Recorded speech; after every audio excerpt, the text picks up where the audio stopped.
ಬೆಂಗಳೂರಿನ ಚಿನ್ನಸ್ವಾಮಿ ಕ್ರೀಡಾಂಗಣದಲ್ಲಿ ನಡೆದ ಅವಳಿ ಬಾಂಬ್ ಸ್ಫೋಟಕ್ಕೆ ತುಮಕೂರಿನ ಮಾಜಿ ಕಾಂಗ್ರೆಸ್ ಶಾಸಕ ಶಫಿ ಅಹಮದ್ ಮನೆಯಲ್ಲೇ ಸಂಚು ರೂಪಿಸಲಾಗಿತ್ತು ಅಂತ ಹಿಂದೂ ಜಾಗರಣ ವೇದಿಕೆ ಆರೋಪಿಸಿದೆ.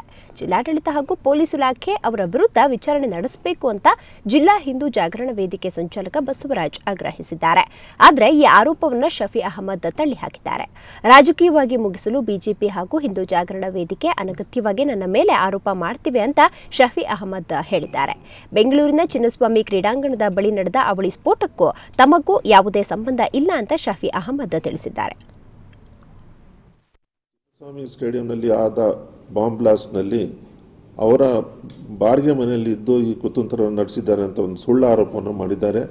ನನ್ನ ವೈಯಕ್ತಿಕ ನಾನು ಇರೋ ಮನೆ ಬಿಟ್ಟು ನಾನು ಬೇರೆ ಯಾವ ಮನೆಯೂ ಇಲ್ಲ. ನನಗೆ ಬಿಜೆಪಿಯ ಕೆಲವು ನಾಯಕರುಗಳು ಮತ್ತು ಈ ಮುನ್ಸಿಪಲ್ ಚುನಾವಣೆಯ ಹಿನ್ನೆಲೆಯಲ್ಲಿ ನನಗೆ ವೈಯಕ್ತಿಕವಾಗಿ ನೀವು ಇದರಲ್ಲಿ ಹಸ್ತಕ್ಷೇಪವನ್ನು ಮಾಡಬೇಡಿ ಅಂತ ಒಂದು ಬೆದರಿಕೆಯನ್ನು ಸಹ ಹಾಕಿದರು. ಇಂಥ ಆರೋಪಗಳನ್ನು ಮಾಡಿ ನನ್ನ ಹೆಸರಿಗೆ ಕಲಕನ್ನು ತರುವ ವಿಚಾರದಲ್ಲಿ ಒಂದು ಹೆಚ್ಚಿನ ಒಂದು ರಾಜಕೀಯವನ್ನು ಮಾಡ್ತಾ ಇದ್ದಾರೆ.